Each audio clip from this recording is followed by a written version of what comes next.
एका लग्नाची दुसरी गोष्ट। सुख घाली माझ्या दारी पिंगा।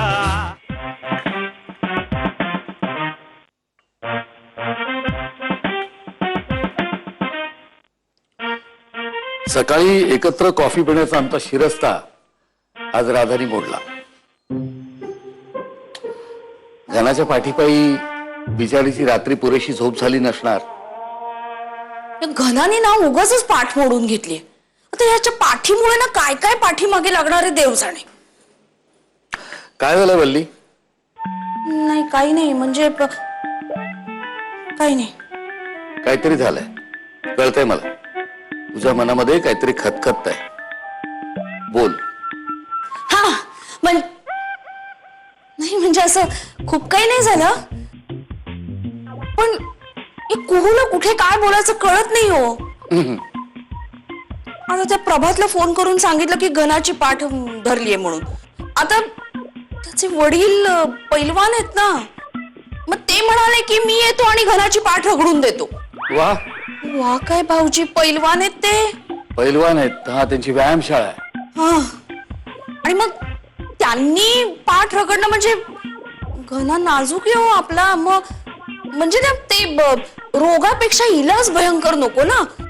काय करावं ना या मुलीचं मला काही कळतच नाही। काही म्हणून काही पोटात राहत नाही हो हिच्या। आणि आता ते असं म्हणाले की ते उद्या येणार आहेत म्हणून।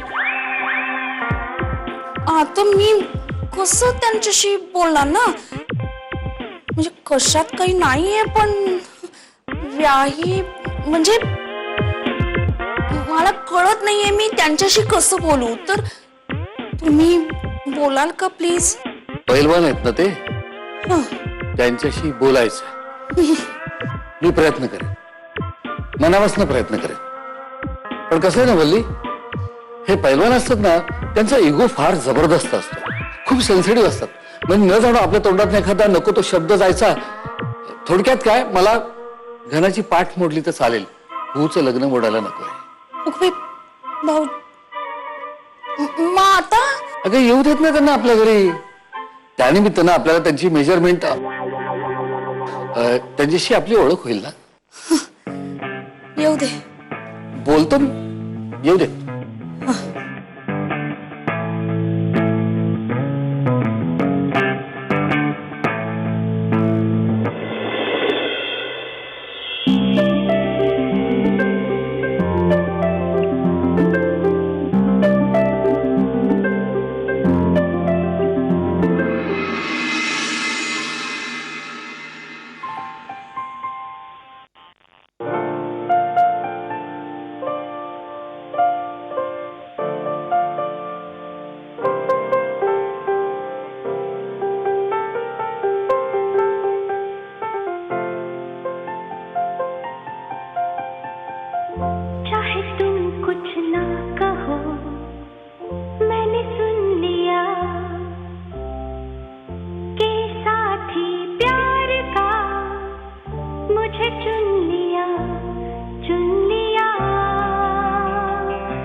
अरे काय माझ्या